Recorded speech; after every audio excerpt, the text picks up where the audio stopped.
members of the political party, because there is no disqualification from membership. So the election commission is merely deciding which group represents the original one. So, Manoj, right now, for the limited purpose, my respectful submission, Manoj, is that let the election commission discharge its duties. Thank you, Mr. Datar. Mr. Datar.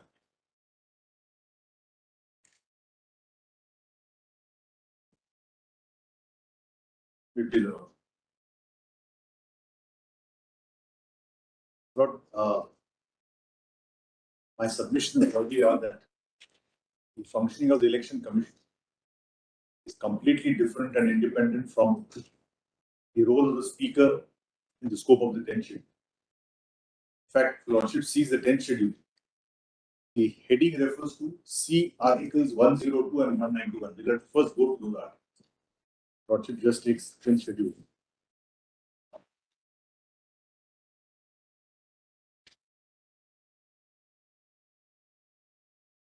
This Articles 102.2 and 191.2.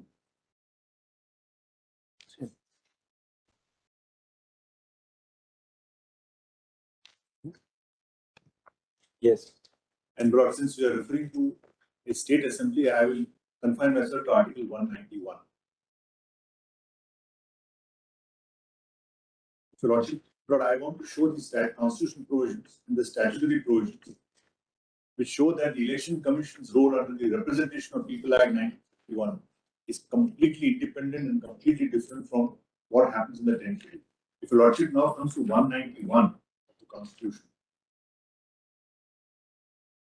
Lordship will note, along with the insertion of the 10th schedule by the 52nd Amendment, they also inserted Article 102.2 and 191.2.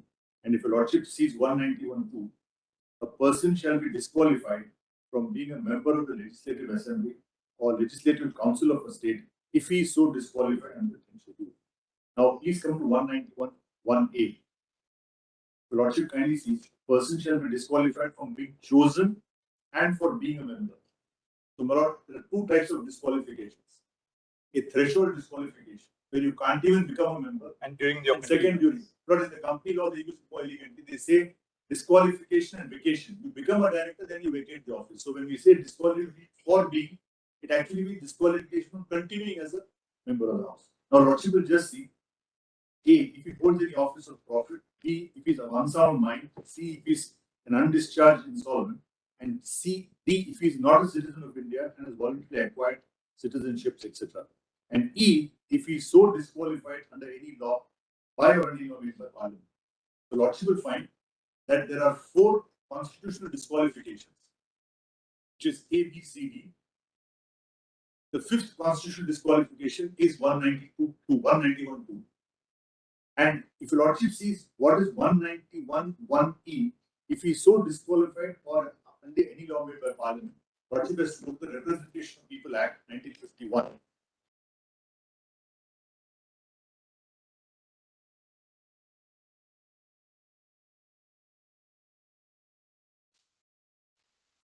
But I will be basically referring to the Constitution and the Representation of People Act, so Lordship will just keep these bare accents. Great. Now, if Lordship just sees the index, the table of contents of the Act, of the Representation of People Act 1951.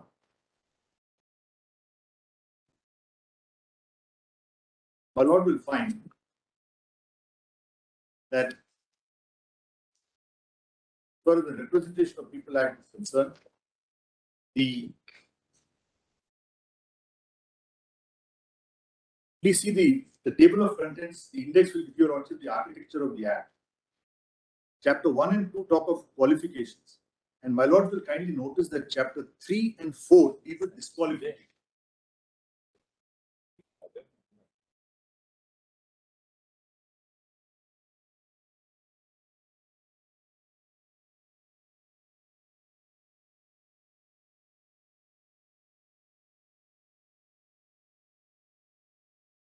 Act is a very small act. I just, in order yesterday we said 50. I just told him I had a recollection that I did. Yes. 50. In fact, the statement of office and reasons say that 50 Act is very short, so we have to expand it further.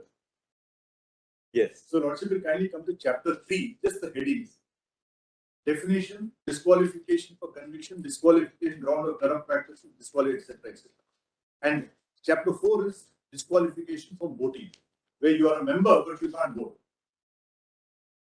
Now, what I'm submitting is Yes. the Parliament and the Constitution has consistently made the difference between what are disqualifications under the Constitution and what are disqualifications. As far as the Representative People Act is concerned, the authority to decide is the Election Commission. Actually, I'll come to 191. The President will decide, but he will take the opinion of the Election Commission. If your Lordship now, so the point I'm making is the disqualification given in the Representation of People Act 1951 is a completely different thing. The role of the Election Commission, being a constitutional body, is clearly demarcated, and it is neither hedged nor restricted by the 10th schedule in any manner.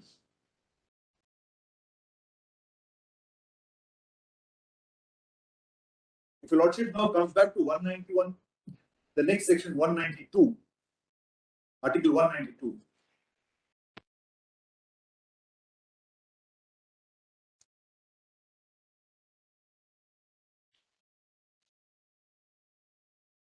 Yes. If any question arises, 192. And Lord, this is equal to 103. Lord, just makes a note. Parallel provision in Parliament is 113. If any question arises as to whether a member of a house of a legislature of a state has become subject to any of the disqualifications mentioned in clause 1 of Article 191, the question shall be referred to the governor and his decision shall be final. 2. If before giving any decision on any such question, the governor shall obtain the opinion of the Election Commission and shall act according to such opinion. So disqualifications in clause 1,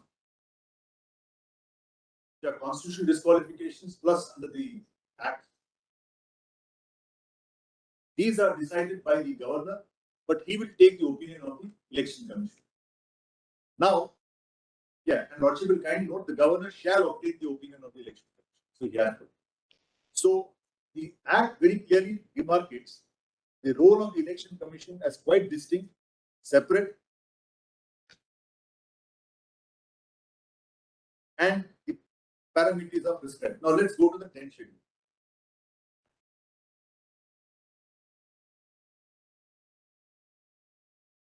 Lordship will first see para 2C is original political party. Original political party. But if my Lord sees the definition in the Representation of People Act 2F, my learned friend, I think somebody referred to the rule, but if your Lordship goes to the Act itself, the Representation of People Act under 2F, Political party. Political party means a political party which is, once again, this opens into the 50 Act. Mr. Maninder Singh referred to that. Okay. He referred to the rule. To the rule. Identical. Identical.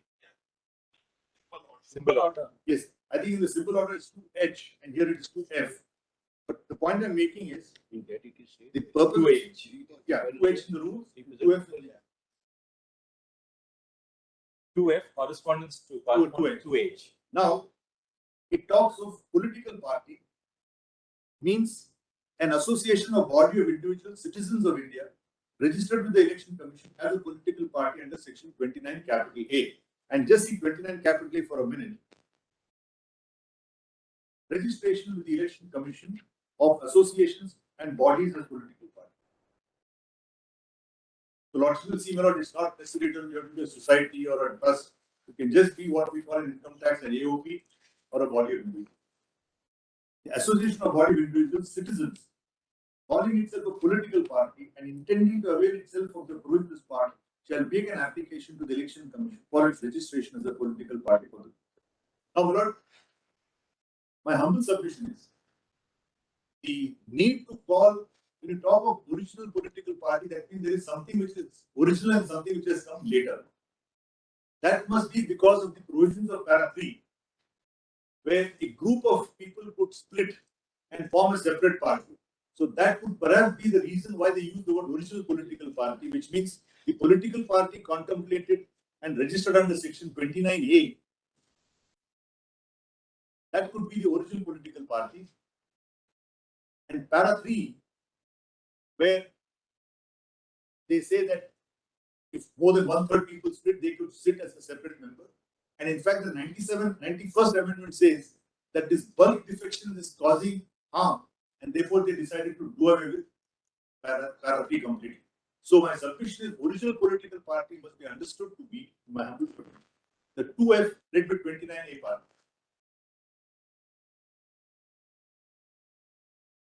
That is the party which is registered with the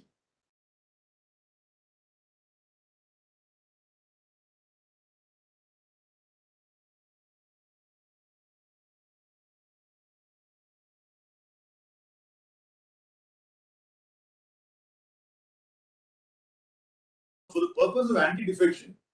They said that even if more than 1/3 members go, it will not amount to defection. That has been done away with.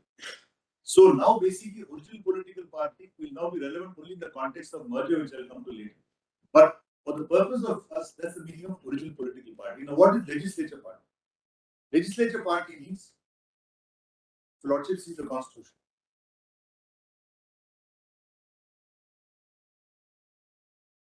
Legislature party in relation to member of a house belonging to any political party in accordance with provisions of paragraph 2 or paragraph 4 means the group consisting of all the members of that house for the time being belonging to that political party in accordance with provisions. Therefore, if the political party is a larger set, then the legislature party is a subset of members of that political party who are also being elected and now form part of the house. It is quite possible that you can have a political party with no legislature party. It's not that every political party has MLAs and MPs. So, legislature party is a subset of the original party.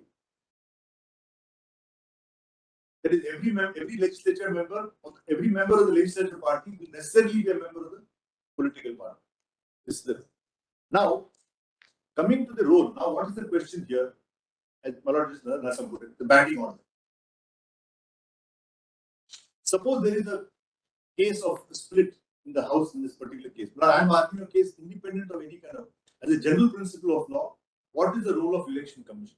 Suppose there is a defection crisis in any assembly or parliament and the matter is sub judice either before the High Court or the Supreme Court. Does it stymie? Does it stop? Does it interdict the functioning of the election commission? Is a question which a lordship has to answer. And my humble submission is, when do we avoid parallel proceedings? We generally avoid parallel proceedings when the jurisdiction is concurrent. When the jurisdiction is concurrent, and typically there is a higher forum and a lower forum. And as a general rule, the subordinate forum will yield to the higher forum. So if a matter is pending in the High Court, say for example in a tax matter, and lordship gives a notice, then typically the officer will not proceed because he will await the decision of the High Court. So parallel proceedings come where the jurisdiction is concurrent, and there is a possibility of the possibility of two authorities coming to contradictory conclusions.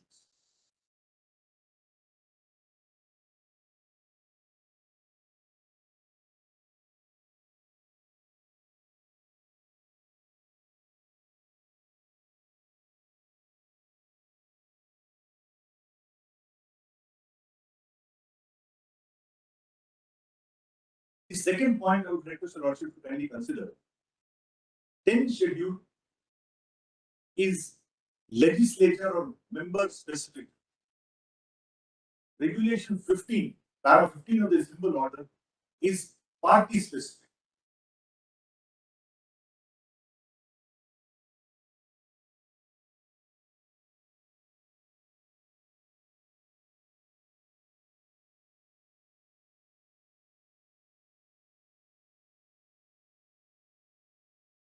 So the issue of disqualification would really relate to the membership of that house. Of that house, that's what why not a particular state yes. legislature, or if the case may be one because yes, parliament. 191(2) says you will be disqualified member of that house. It doesn't say anything about your political affiliation, political party membership.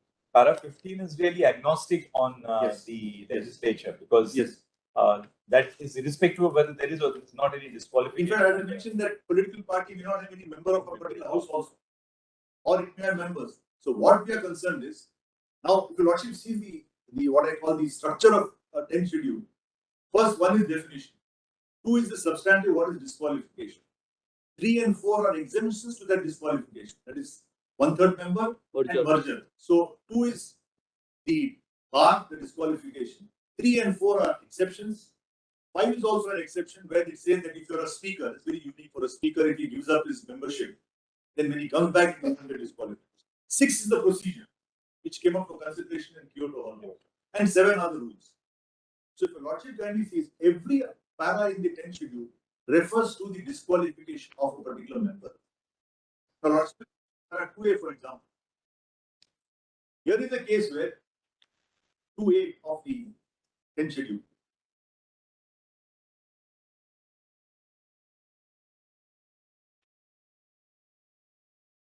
I'm trying to say, Manoj, that the fields are completely different. The territory is completely different, so to speak.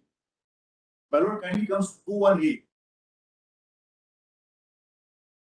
A person who has voluntarily given up his membership. Now, Manoj, it is absolutely common sense that if a person is given up his sense, he's now going to file an application in clause 15 of the symbols order.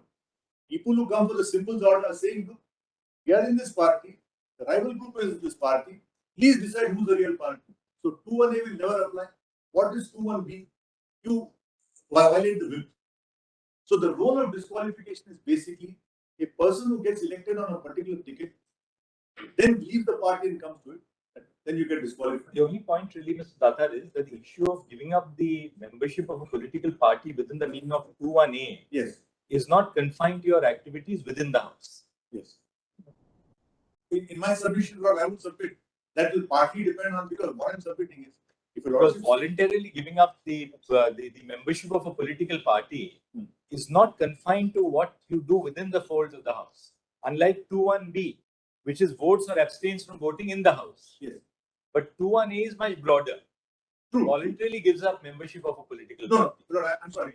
I absolutely no And problem with that. therefore, the Speaker's power to determine that is not therefore confined to what takes place within the fold of the House.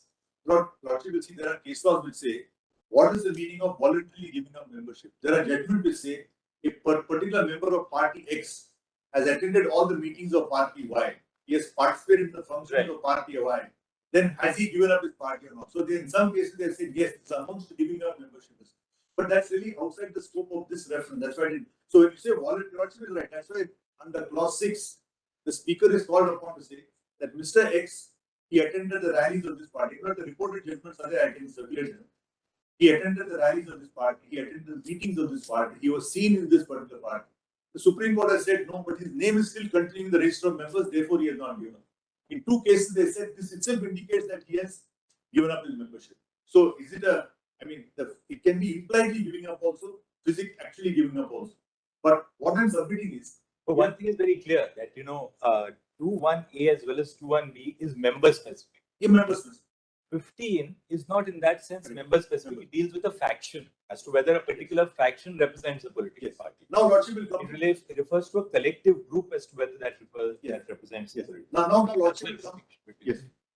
So, Manoj, what I'm submitting is, paragraph 15 basically refers to the collective right, the collective party. Who is the real party? And if your Lordship now comes to paragraph 15, which your Lordship saw a number of times, I won't go through it again. And if your Lordship has seen Sadiq Ali several times, I won't repeat it. But the first 2 paragraphs are very interesting. How did this problem straight away come about? Because Nijalingappa came to the Congress so, and Jagjeevan Ram was Congress. We've all gone through that controversy in those days, the Congress so, the Congress, etc. And then the argument was that the Congress who had majority in the Congress Working Committee. Lordship will kindly just, as if you have broad outline of that case. Sadiq Ali is of which year actually? 1975. 75. But this took place in 1969. Yes. We were, so in that sense, Sadiq Ali was doing a bit of a postmortem on what happened. No, but what happened was because Justice Khanna remarks in an abnormally prolix order. The prolix itself is abnormal, but his Lordship says abnormally prolix order of 437 pages. The Election Commission has drawn. There, what happened was, Lordship will just keep up just 2 points. Lordship will know. Sadiq Ali deals with 72 Supreme. Sorry, it It's a Sadiq Ali 3 years beyond. It's a 72-4 SEC 662. Sadiq Ali says the election commission went by 2 tests, and that Supreme Court approved. One was the test of majority. Test of majority way parliament and individual houses. They took the strength of the Congress in the Lok Sabha, in the Rajya Sabha, in the individual houses, and they said that out of these number of MPs, X are in the Jagjivan Ram faction. Why are they in the Jagjivan faction? They go statewide. But you want to see that, I can show that breakup. Not this. That's the breakup. Then they say, at the All India Congress Committee, working committee, where more than some 2,000 odd members were there, a large majority voted for this particular group. And therefore, the election came to the conclusion that the actual Congress was the Congress J and not the Congress O. And the court said nothing wrong with it because they have gone by test of majority in this. The point is not what we are wrong. The point is, election commission is free to decide as to how it tests the majority. And by and large, what they're doing is, and I've got cases in my compilation. We had recently problems in Tamil Nadu where who was the correct member of the All India NRDMK. Hearings took place, they came right up to the Supreme Court. And what the election commission does, they take a complaint, ask both parties to give their submissions, then evidence, affidavits, etc. are admitted, and then inquiry. Now, please see my notice under para 15. I am humbly submitting that this notice has nothing to do with the election. Chapter.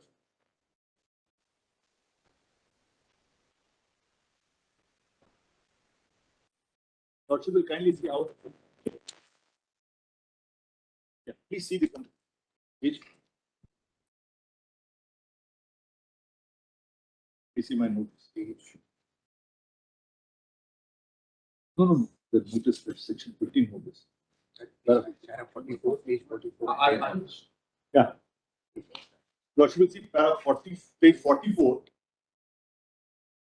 of R4's compilation, volume 1. 22nd July 22. Document. Yes. Document number 9. My lord is gone. Document number 9. What is it? What's It's in the Sadiq Ali compilation. No. It is the compilation of respondent number 4. Volume 1, respondent number 4, compilation of documents and rules. And this is document number 9.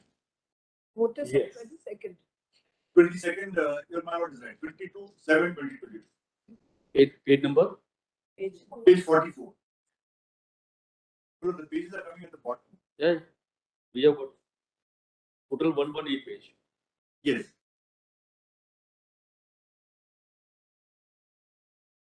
So Lordship will kindly see the notice is sent to both and then subject so and so. After the preamble, kindly come to para 2. The commission is in receipt of communications as delineated below. She so and so member of parliament and secretary of party on 25/6/22 intimated the commission about the alleged anti-party activities carried out by some of the MLAs under the leadership of so and so, and objective to establishing any political party using the names Shiv Sena or Balasaheb. Ani so and so forwarded 3 letters dated so and so, and so he gives a complaint. Then Shri Ani so further email it an affidavit of so and so. Now kindly come to E. Shri Eknath Shinde on 19/7/22 filed a petition before the commission titled that so and so on the para 15 of the election symbols to declare the group led by Eknath Shinde as Shiv Sena and allot the party symbol of bow and arrow to the group. Eknath Shinde, the above petition, interior mentioned that. Then he goes on to 1, 2, 3, 4, 5, 6. Now please come to para 3 at page 47. Now this is the standard format we file whenever we get a complaint. We say who has made the petition, what is the gist of this complaint, what is the other side. Please come to para 3. Para 15 of the election symbols and reservation allotment order 1960 provide that the commission is satisfied on information, your lordship see para 15, I won't read it again. On due consideration of the totality of information available on record with the commission as summarized above, the commission is of the opinion that there are 2 rival groups in Shiv Sena party, one led by Uddhav and the other led by Eknath Shinde. Each group is now claiming to be the party, and therefore the matter requires a substantive determination by the Commission under para 15 of the election rules. In order to place both the rival groups on even keel and to protect their rights and interests, and going by the past precedents, the Commission has directed the documents submitted by the rival group be exchanged and the reply and written submissions be invited from the two groups. The steps envisaged under para 15 proceedings prior to the hearing rival groups require both rival groups to submit the respective documentary evidence of the support claimed by them, the organizational and legislative wings of the parties. Accordingly, Commission has directed both the groups to furnish written submissions and their respective documents to support their claims by 8th August 2020. But when the matter came up, I told the court that this is just the first step. There is no need to stop me. Let all the inquiry go on in the matter. But then the court said, please furnish documents you asked for. Now, if your lordship sees the notice, it has got nothing to do with the membership of any person of the party or of any house. There is an MP or an MLA.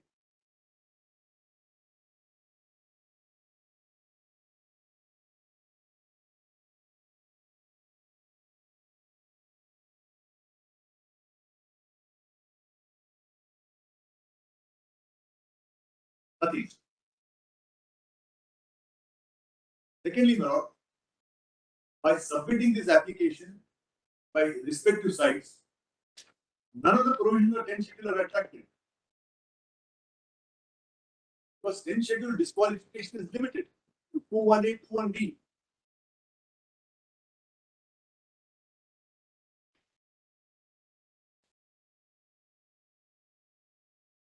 So my submission is, as somebody mentioned, para 15 is like the inner party democracy. Suppose as the party grows, there are bound to be groups, bound to be factions, and ultimately who claims superiority? There is no floor to test the house. So only way election can do is to get documents, get affidavits, listen to the parties, and then decide. Now, Lordship will just see how we have done it in one case from Tamil Nadu. I think that Anna DM. I don't think we need to go into the issue. No, what I'm saying is, because Lordship will see, number of advocates have appeared, numerous documents have been filed, hearing has been conducted. Yeah. So, Data, you have already said so in your paragraph 3, the procedure to be followed by the election commission. Correct. You have already stated so.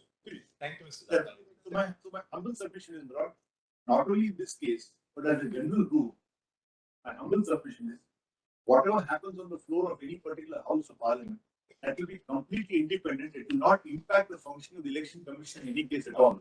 Two things can happen. Either Lordship may allow the petition or dismiss the petition.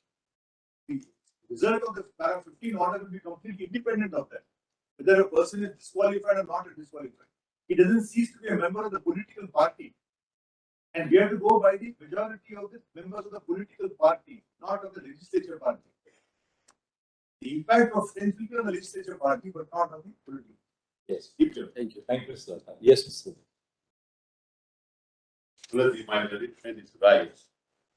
These two 10th schedule and para 15 operate in different silos. Then he's right. That's what your lordships have to decide. My lord made a very important and significant comment. A lot of these issues in respect of voluntarily giving up membership of the party doesn't happen in the house. You go to Gujarat, hobnob with the opposition. Then you go to Guwahati. From there, you are sending notices.